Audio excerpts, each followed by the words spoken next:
신약교회사 11번째 시간, 책으로는 10장, 불빛이 꺼져간다. 이제 이 소제목으로 해서 같이 내용 살펴보도록 하겠습니다.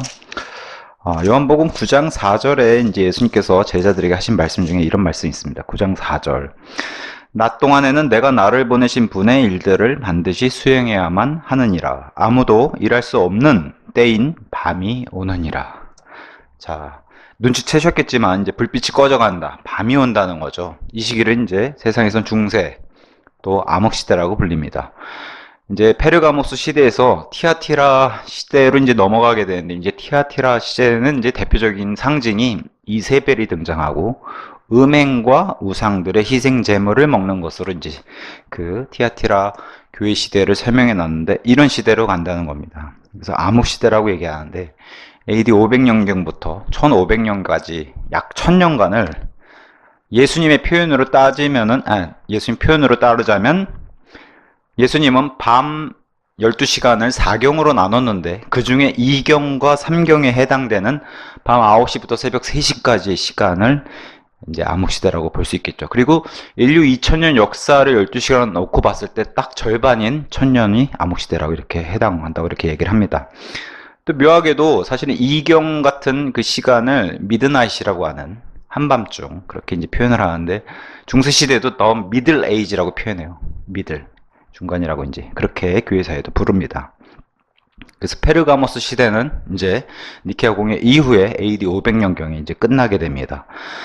페르가모스 시대는 니케아 공회, 그리고 또 다른 어거스틴의 시대라고도 불리는 이 시기에 이제 교황, 아니면 뭐 교황 성하, 제가 전하보다 높은 단어로 하잖아요. 성하. 그래서 대문자, 폿, 교황, 파파, 다 대문자로, 이런 단어들이 로마 교회에서 쓰이기 시작했던 시대가 바로 니케아 공회 이후에 어거스틴 시대, 페르가모스 시대에 쓰였다고 이제 알려져 있습니다. 그래서 AD 590년경 이런 때에 와서 보면은 로마 감독은 이제 아예 전 세계 감독이라고 인정을 받게 되는, 그러니까 로마 교황이 모든 그런 왕국들의 왕권이 위로 올라가게 되는 그런 시대. 뭐 우리도 역사 시대에서 그런 걸 많이 보지 않았습니까? 그런 시대로 올라가는 시대가 바로 티아티라 시대다.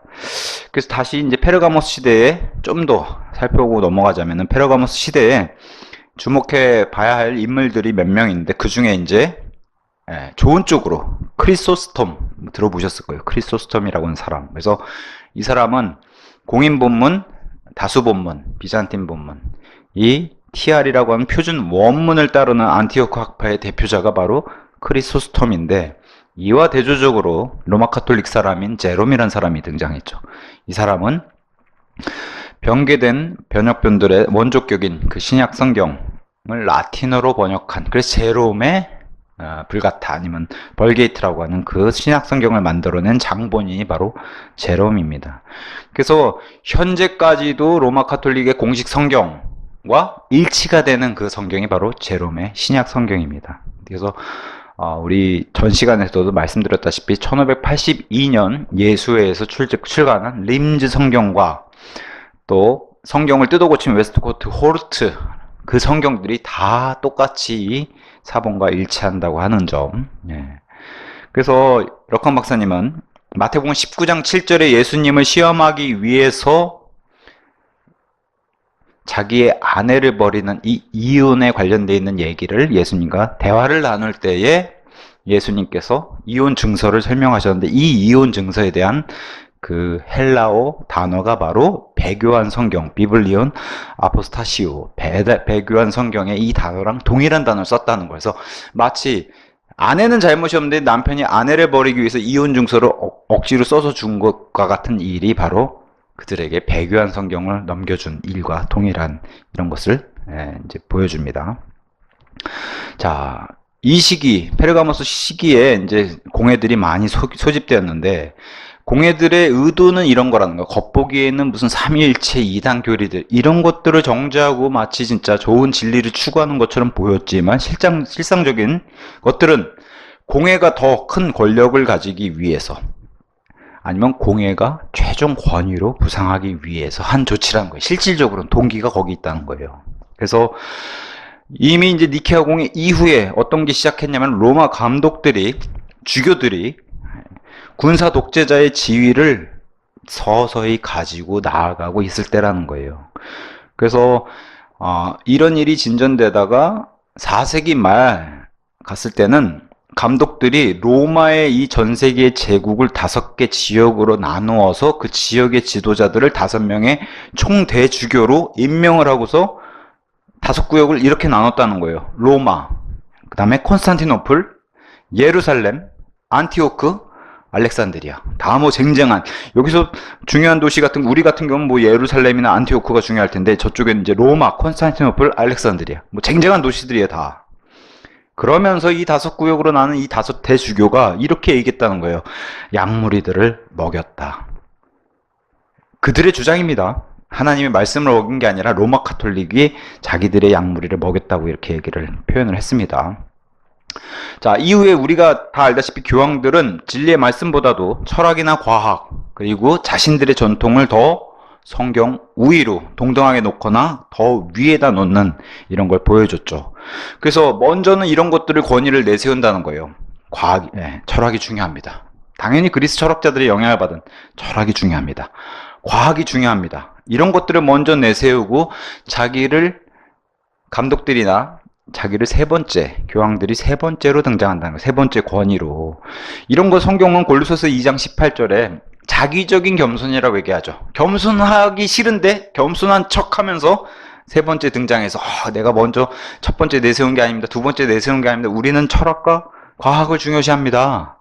그런데도 이런 문제를 해결이 안 된다면 그때서의 등장해서 이제 이 사람들이 감독이나 교황이 신의 역할을 수행한다는 거예요. 세 번째로 등장해서.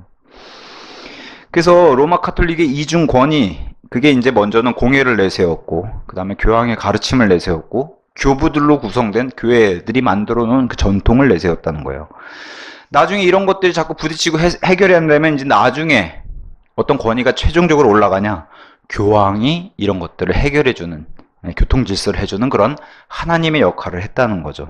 그래서 이런 모습들을 로마 카톨릭이 역사적으로 계속 보여줬고, 지금도 이런 모습에 비슷한 모습들을 우리가 살펴볼 수 있다는 거예요. 예를 들면 현대 성경들, 뭐 킹제임스 성경을 거부한 성경 해석자들이 있잖아요. 학자들이 있고, 이건 이런 뜻입니다. 이건 이런 의미를 가지고 있습니다. 이렇게 성경을 해석해 주는 자들이 마치 그게 뭐 어떤 뭐 미국의 개혁 성경이든 미국의 표준역이든 미국 표준역이든 간에 이런 NIV든 이런 성경을 해석해 주는 자들이 세상에서 인정받는 기독교 학자들이라고 불리는 사람들인데, 이들이 마치 로마 카톨릭의 교황처럼 이들도 작은 교황의 역할을 하는 그런 신으로 군림하고 있는 사람처럼 보이는 것 같다라고 이제 러커 박사님이 얘기를 합니다. 자, 로마 카톨릭의 이 지도자들의 그들이 가지고 있는 믿음도 중요했고, 그들에게는 또 권위가 중요했습니다. 그래서 콘스탄틴이 최초에 이제 니케아 공회로 해서 로마 카톨릭 세운 이후에, 근데 이제 우리가 알다시피 마귀 집안들도 분열하고 자기들끼리 다투는 모습을 성경이 이제 얘기해주고 있는데, 콘스탄틴 집안도 만만치 않았다는 거예요. 콘스탄틴 죽고 나자 그의 아들들이랑 친척들이 막 서로 죽이고 싸우고 이런 일들이 많이 벌어졌다는 거예요. 그의 집안 안에. 이 중에 이제 주목해봐야 할 인물 중에 하나가 콘스탄틴의 조카 중에 하나는 아예 수식어가 배교자 줄리안 이렇게 붙어요. 배교자 줄리안이란 이 콘스탄틴 조카. 이 사람은 이런 최고의 자리에 올랐을 때, 근데 이 사람의 실체가 이랬다는 거예요. 이교 철학을 탐닉하고, 로마를 다스리는 사람이에요. 근데 이교 철학을 탐닉하고 이방 종교에서 온 마술과 미신들을 받아들였으며 꿈들과 환상과 신탁과 온갖 마술을 믿었던 사람. 여기에 이제 태양신을 숭배했고 주피터에게 희생 제사를 드린 사람, 이런 사람이 로마 카톨릭 기독교란 이름으로 포장해가지고 다스렸다는 거예요. 그 자신의 종교를 감추기 위해서 뭘로 보여요? 기독교란 이름으로 보이기 위해서 이교도 제사장들을 카톨릭 성직자처럼 보이도록 개혁을 주도했고, 카톨릭 사제들로 둔갑해버렸어요. 이교도 제사장들이. 뭐 너무 당연한 얘기지만 이렇게 둔갑한 이 이교도 제사장들은 카톨릭 종교의식에 당연히 참여할 수밖에 없죠. 그래서 어떤 사람을 파혼한다든가 이런 권위를 가지게 되고, 사죄한다든가 죄를 용서해 주는 거, 회복을 주관했고, 기독교 로마 카톨릭이 세워놓은 그 성사들을 거행한 이교도 제사장들을 끌어들여서 이런 일들을 배교자 줄리안이라는 사람, 콘스탄틴 집안에 속한 사람입니다. 이 사람이 했다고 얘기하는 겁니다. 또 주목해봐야 할 인물 중에 또 하나가 테오도시우스라고 하는 AD 392년에서 395년 사이에 다스렸던 이런 지도자가 있는데, 이 사람은 니케아 공회에서 선언된 카톨릭 교리를 믿은 사람이에요. 뭐 너무 우리 봤을 때는 로마 카톨릭은 당연히 믿었겠지 하지만 그들 사이에서도 안 믿은 사람은 즉각적으로 쫓겨나고 막 이런 일들이 보였으니까요.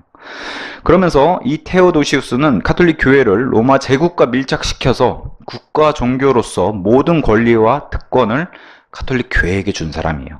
이로써 카톨릭은 성경대로 믿는 반대자들을 무장 군인, 우리로 따지면 군대를 동원해서, 마치 계엄령처럼 군대를 동원해서 죽일 수 있는 권리를 로마 교회에다가 준 사람이 바로 테오도시우스라는 사람이.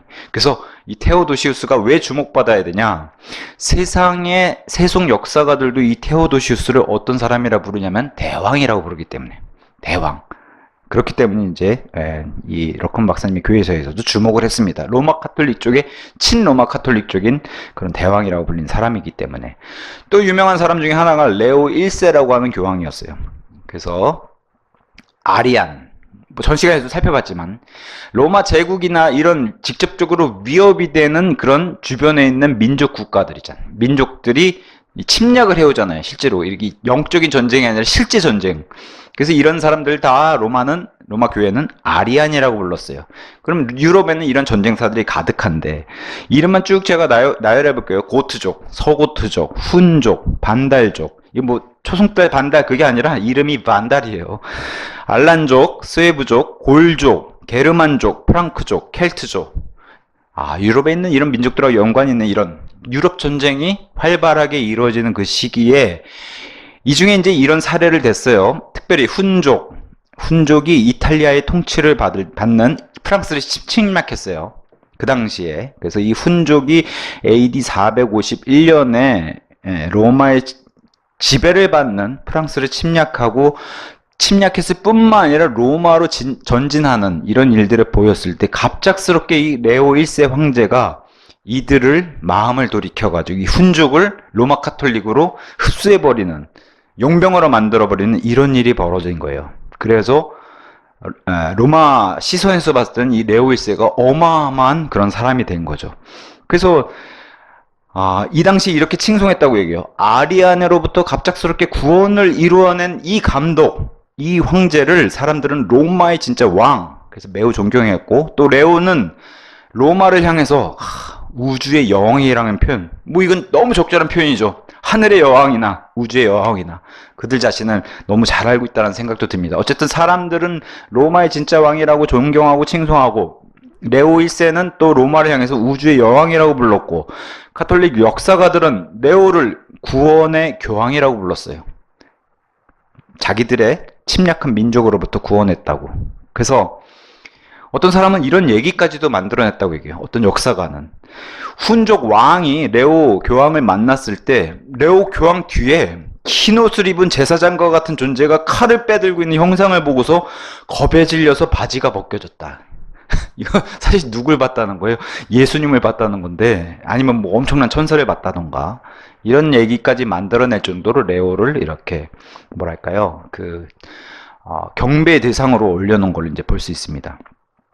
자, 근데 이제 우리가 바라보는 관점 중에 하나는, 아니 아리안들은 다 이단이라고 몰아서 그렇게 다 이단으로 그렇게 아리안을 불렀으면서도 불구하고, 여기 지금 그 훈족 역시도 아리안 족속에 등장하는, 아리안으로 분류되는 그런 족속인데 훈족은 제외시켰다는 거예요. 자기 편에 돌아서니까. 그래서 그럼 이들이 말하는 아리안의 정의가 뭐냐는 거죠.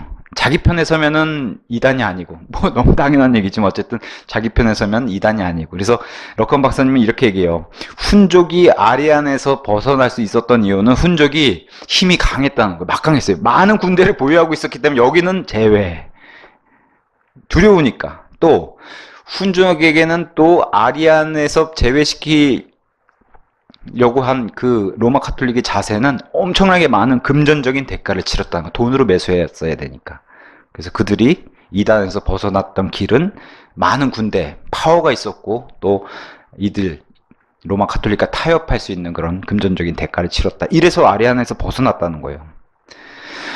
자, 근데 이제 이 당시에 우리가 뭐 이런 민족들하고 전쟁, 실질적인 전쟁도 이렇게 치열하게 일어났지만 또 중요한 게 뭐냐면 콘스탄틴에 의해서 사실은 중심이 로마였잖아요. 근데 콘스탄틴은 콘스탄티노플이라고 하는 튀르키예에다가 이걸 세웠기 때문에 시간이 지나면서 이 둘 사이가 서서히 갈등이 일어났다는 거. 그래서 서방교회라고 불리는 로마, 동방교회라고 불리는 콘스탄티노플. 이렇게 표현해봤어요. 보수 로마와 진보 콘스탄티노플. 이렇게 하면 좀 이해가 더 쉬울 것 같아요. 보수 로마와 진보 콘스탄티노플. 이 둘 사이가 갈등이 시작이 되는데, 그래서 여기 지금 레오 교황 같은 경우 너무 칭송을 사람들에게 받으니까 AD 449년에 열린 에베소 노회, 공회가 아니라 노회에서 레오 교황을 퇴위시키려고 하는 시도가 이제 벌어집니다. 이런 일들이 벌어지니까 레오가 발끈을 해가지고 이 도둑노회다 이렇게 이제 부르기도 하고, 그래서 이 둘이 이 갈등을 끄기 위해서 어디서 뭉쳤냐면은 AD 451년에 2년 뒤죠. 2년 뒤에 451년에 칼세돈이라고 하는 지역에서 공회, 4차 공회인 칼세돈에서 이제 모였습니다. 그래서 여기서 레오는 로마 교회가 아닌 저 콘스탄티노플의 감독, 로마 감독이 아니라 콘스탄티노플의 감독의 지위가 격상하는 그런 조항을 저쪽에서 발표를 했을 때 격렬히 반대했다라고 얘기해요. 왜냐하면 자기보다 지위가 올라오는 걸 이렇게 견제하기 위해서 레오가 격렬히 반대를 했고,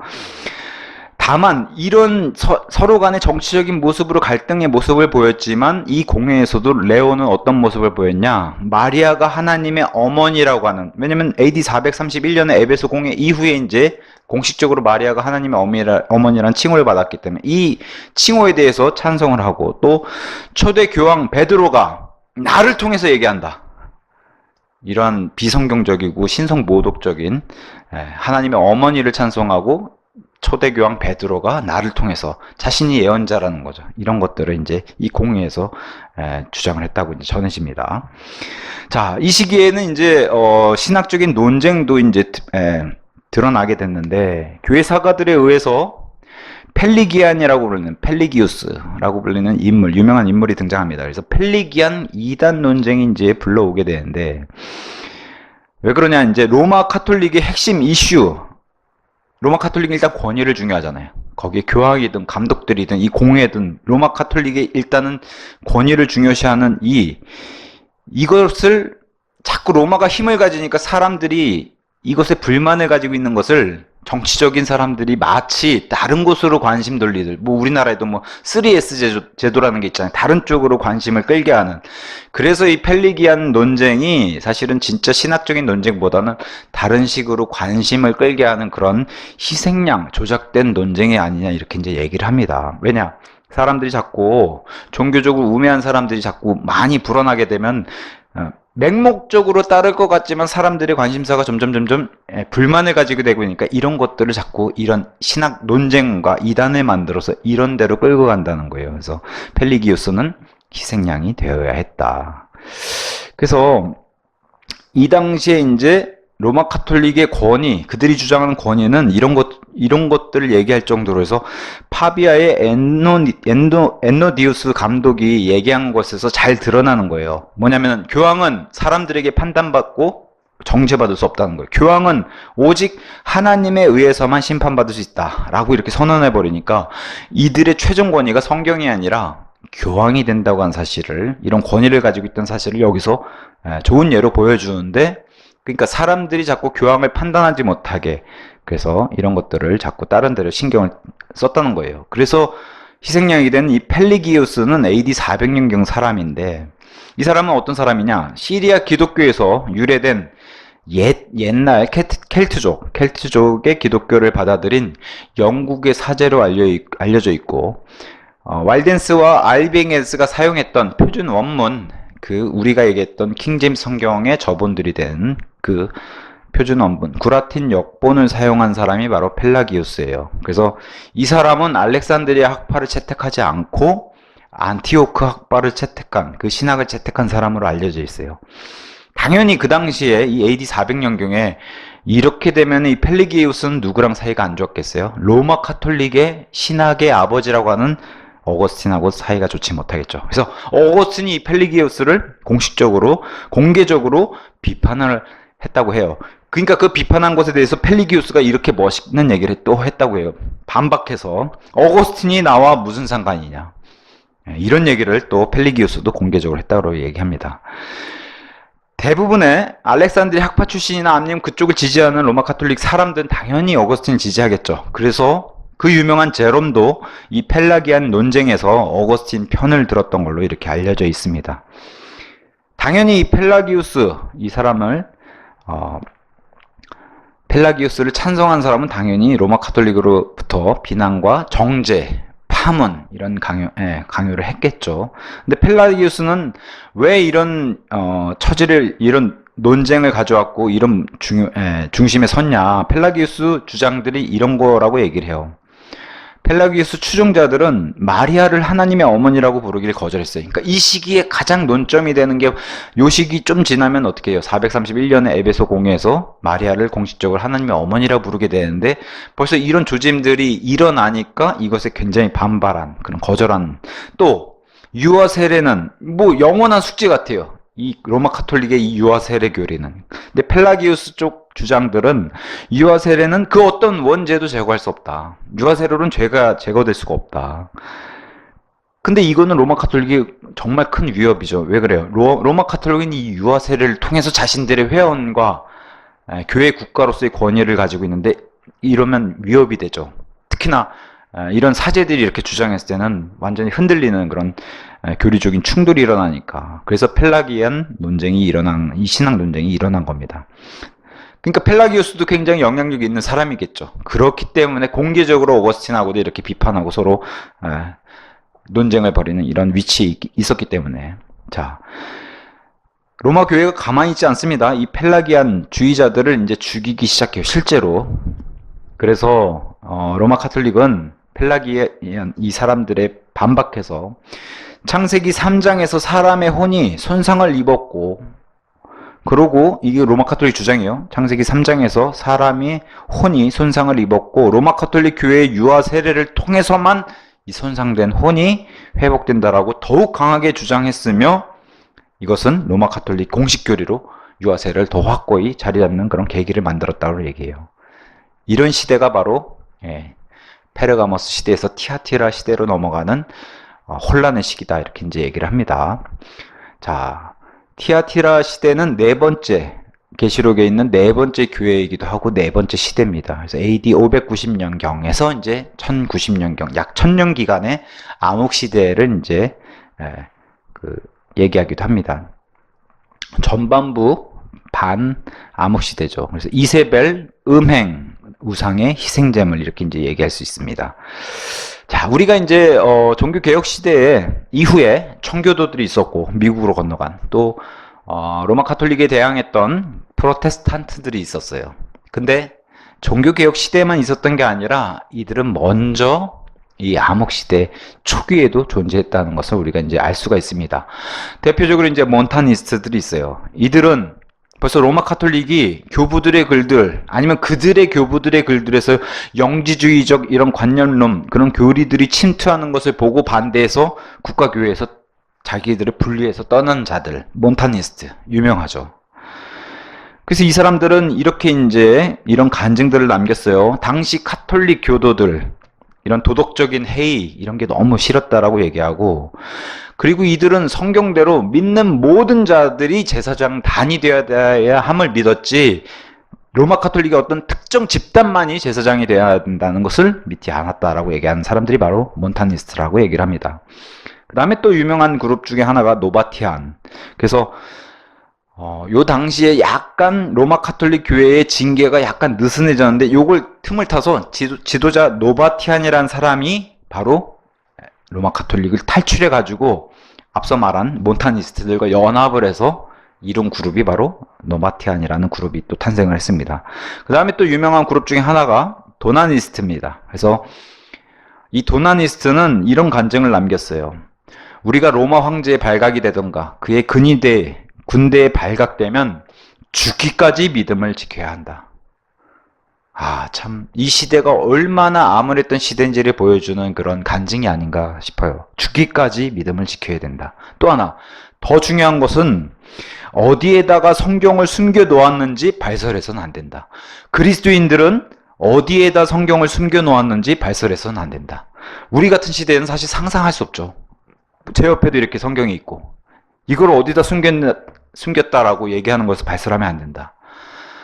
이런 거를 좀 비슷하게 좀 상상하는 것 중에 뭐 이런 예를 좀 들 수 있겠어요. 만약에 우리나라는 6.25 전쟁을 겪었으니까 북한군이 쳐들어와서 집 안방에 들어와가지고 총을 겨누고 성경 어디다 숨겼냐 이렇게 이제 물어보면은 아마 그런 게 조금 우리에게는 좀 이해하기 좀 쉬운 예가 아닐까 그렇게 생각이 듭니다. 어쨌든 도나니스트들은 죽기까지 지켜야 되는 믿음, 성경을 숨겨놓은 것을 절대 발설하면 안 된다라고 이렇게 이제 믿었고, 그러니까 이것에 대해서 또 로마 카톨릭을 찬양한 교회 유명한 역사가인 필립 샤프는 이렇게 얘기했습니다.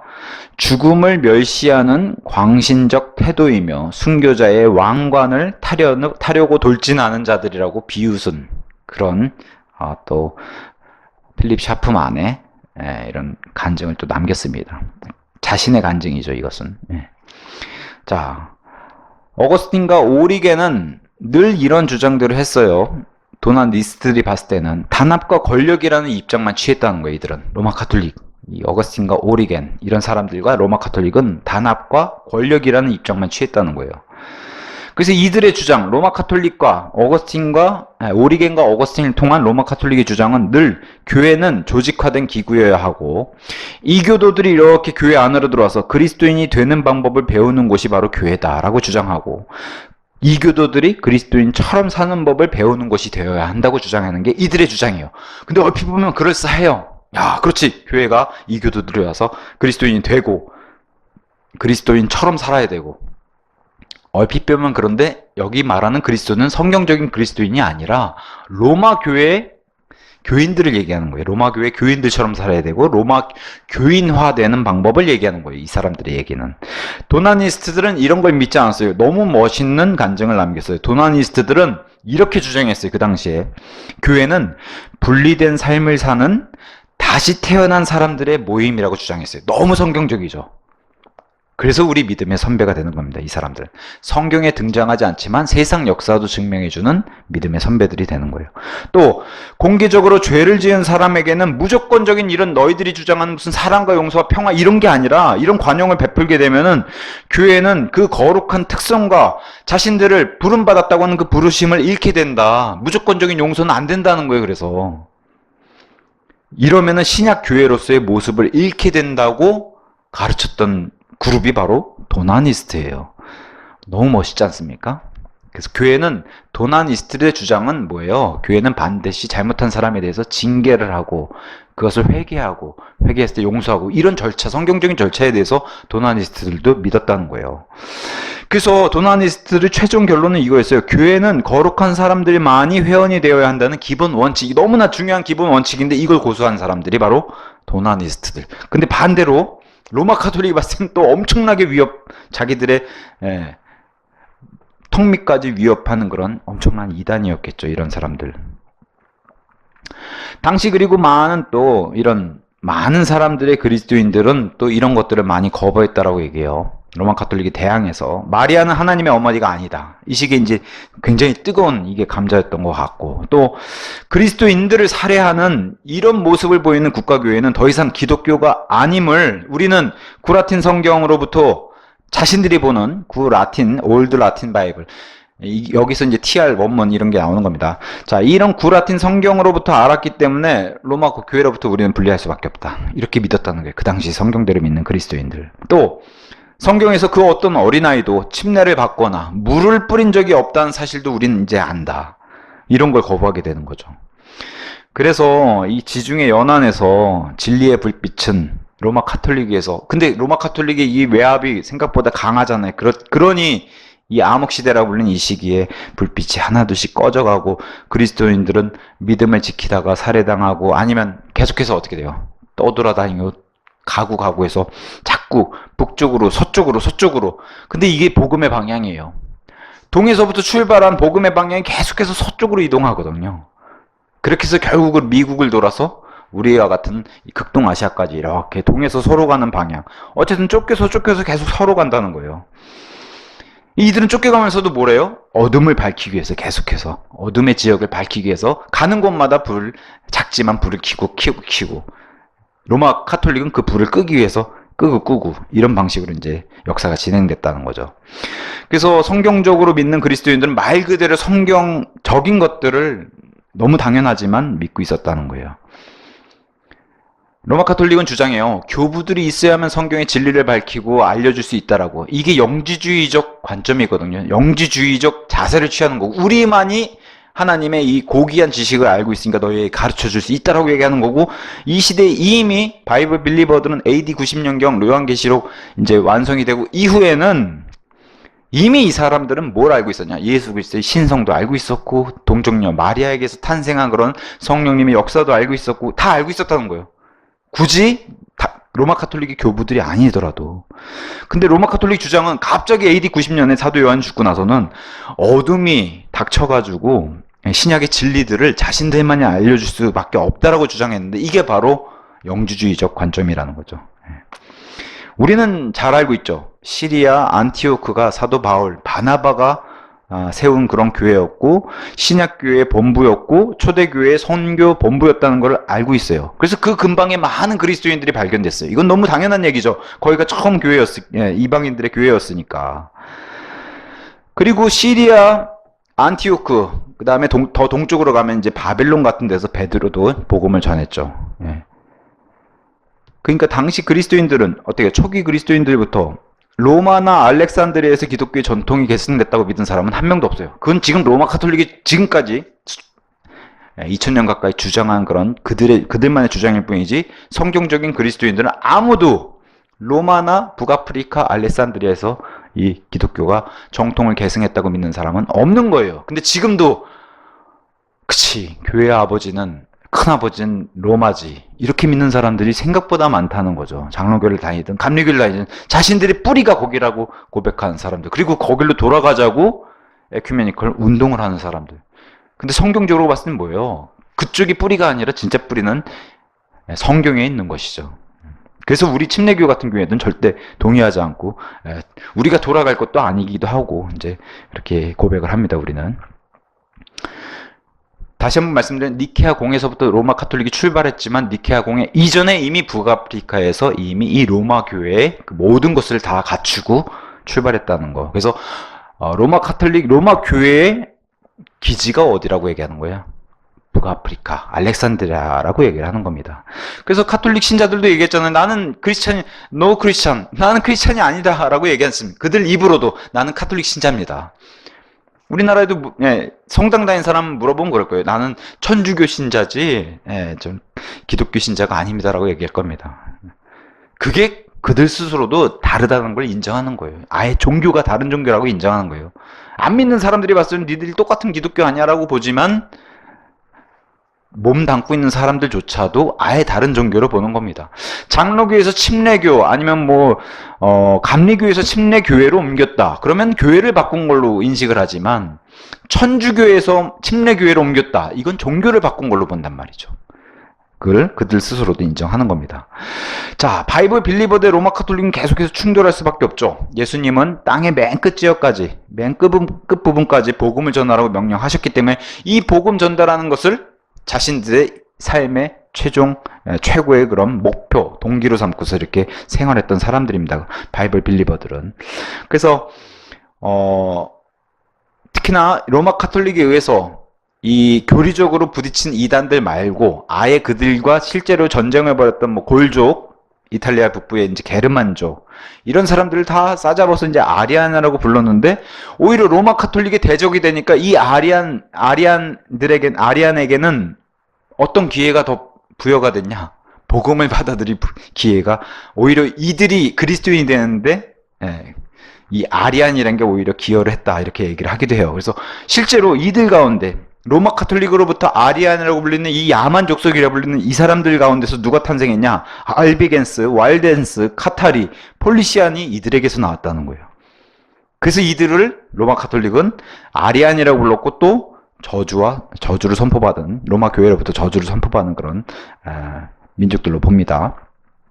자, 로마 교회로부터 박해를 받고 지중해 연안을 따라서 발칸반도 아니면 독일, 프랑스, 스위스 그리고 스페인까지 이동했던 도나니스트, 아까 그 믿음을 간직한 그 도나니스트, 노바티안, 몬타니스트, 메살린, 파테린 이런 사람들이 있었고 또 당시 이들이 가지고 있던 그 성경대로 믿는 바이블 빌리버들은 믿음을 통해 은혜로 성령께서 다시 태어나게 하시는 능력으로 각 사람이 그 각 사람의 혼이 구원받는 것에 관심을 두었어요.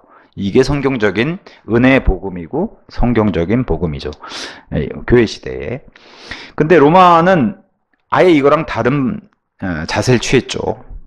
정치적인 조작을 했고 또 반대자들, 자신과 뜻을 같이 아는 자들을 다 저주했고 종교 지도자들의 권력과 교회의 단합을 이루는 데만 관심을 두었어요. 이게 로마 가톨릭의 모습이고 지금도 똑같은 모습을 보이고 있습니다. 당시 초기 이 로마 가톨릭 초기 진짜 그리스도인들은 잃어버린 하나님의 형상, 이것은 하나님이 하셔야지, 그래서 은혜라고 고백하잖아요. 하나님이 초자연적인 그런 은혜로 회복하지 않고서는 그 어떤 방법으로도 구원받을 수 없음을 고백한 자들. 너무나 성경적이죠. 이렇게 고백을 받으면 구원이 영원히 보장된다고 하는 사실도 알고 있었어요. 여기 도나니스트, 노바티안 이런 사람들은. 근데 카톨릭은 뭐라고 반대로 얘기해요? 회개, 고백, 참회, 고행, 세례, 성사, 회원, 견진 이런 것들 다 했어요. 사는 동안에. 이런 것들 다 총동원해도 구원은 모른다. 이게 로마 카톨릭의 주장이에요. 죽어봐야 한다. 그리고 죽을 때까지 이걸 잘 하다가 자기가 선택받은 자에 대한 속한지는 이 땅에서는 알 수가 없고 죽으면 사람들이 저 사람 성인이었구나. 죽어봐야 구원이 안다라고. 그래서 우리나라 유명한 김수환 추기경도 돌아가신 분이지만 그분도 얘기했잖아요. 죽어봐야 한다, 구원은. 이게 로마 카톨릭의 변하지 않는 그들의 교리예요.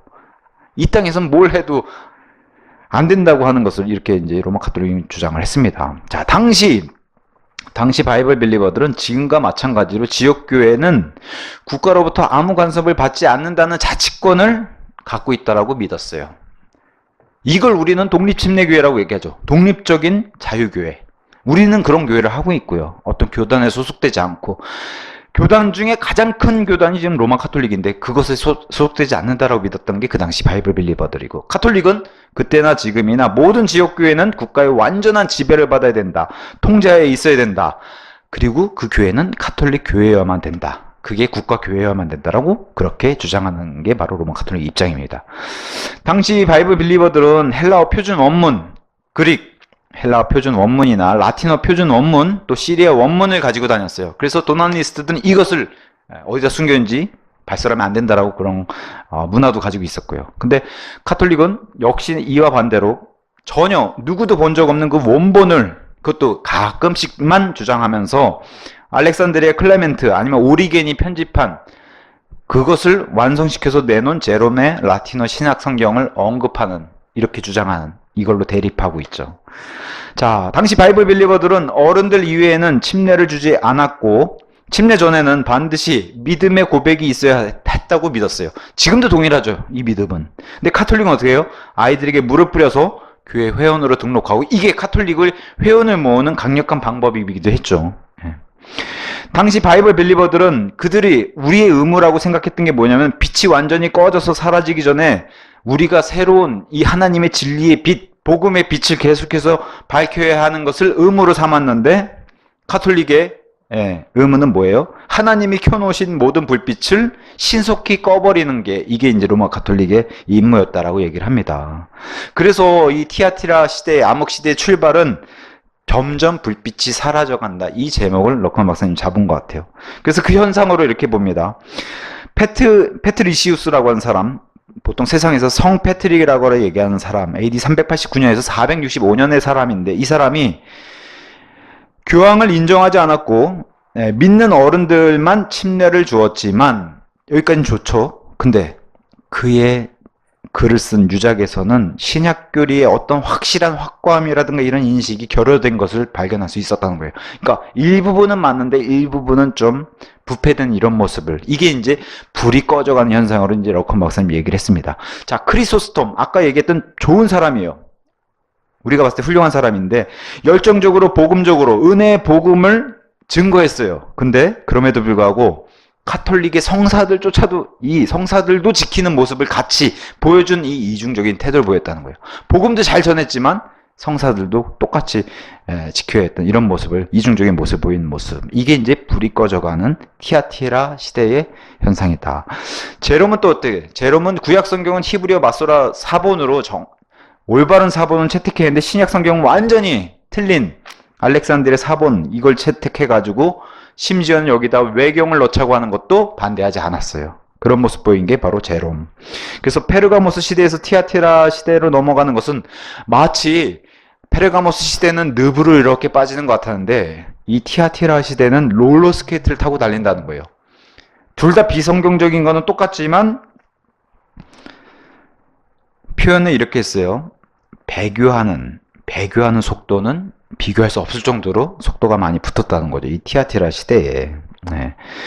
그래서 하나님의 진리의 말씀은 로마 근처에 있는 게 아니라 어디로 가요? 사람들이 이것을 등에 짊어지고서 알프스 산맥을 경유해가지고 동에서 서로 쭉쭉쭉쭉 이렇게 건너가는 모습을 보여준 시대가 바로 이 시대였다는 거예요. 그래서 하나님께서 이런 사본들을 가지고 사람들이 가게 했다는 것. 그래서 구라틴 역본, 구시리아 역본, 코인의 헬라어 역본, 구고딕 역본 다 한 번씩은 들어보셨을 거예요. 이런 사본들을 가지고 짊어진 채로 이렇게 떠다녔던 사람들이 바로 이 시대의 바이블 빌리버였다고 얘기해요.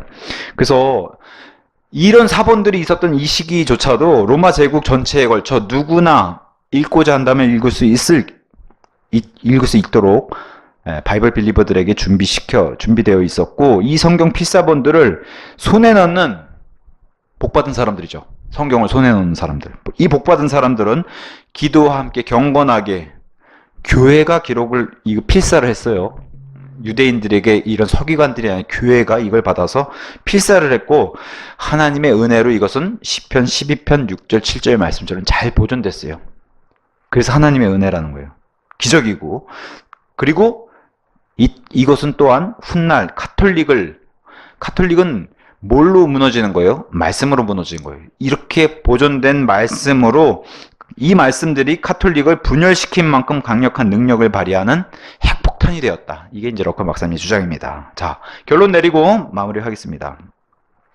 자, 로마 교회의 이 거대한 조직체, 콘스탄틴, 오리겐, 제롬, 어거스틴이 창조해낸 거대한 조직체라고 표현했으면서 괴물교회라고 표현했어요. 괴물교회. 또 이 괴물교회는 즉 성모교회다. 거룩한 어머니를 둔 교회다. 그래서 이 괴물교회, 성모교회는 이후 암흑시대 1000년 동안 그들의 조상들에게 물려받은 지상명령인 단합과 권력, 유니티 앤 파워, 로마 카톨릭의 하나로 모으는 단합, 로마 카톨릭 아래로 그 다음에 그들이 가지고 있는 파워, 이게 계시록 17장 18장에 드러나는 바빌론 음녀와 정확하게 일치해요. 이것을 계속해서 탐닉하면서 하나님의 원래 계획은 뭐예요? 이 땅의 교회, 예수님의 신부인 교회가 순결한 한 처녀로서의 그 순수성을 유지하고 거룩함을 유지하는 게 이게 하나님의 뜻인데, 이걸 계속해서 파괴하고 더럽힐 뿐만 아니라 예수님의 신부가 아예 되지 못하게 자신의 신부인 사탄의 신부로 만드는, 이게 암흑시대 열매인데 이 엄청난 성취를 이루어낸 시기이기도 하다는 거죠. 이렇게 이제 결론을 맺고 이번 시간 여기서 마치도록 하겠습니다.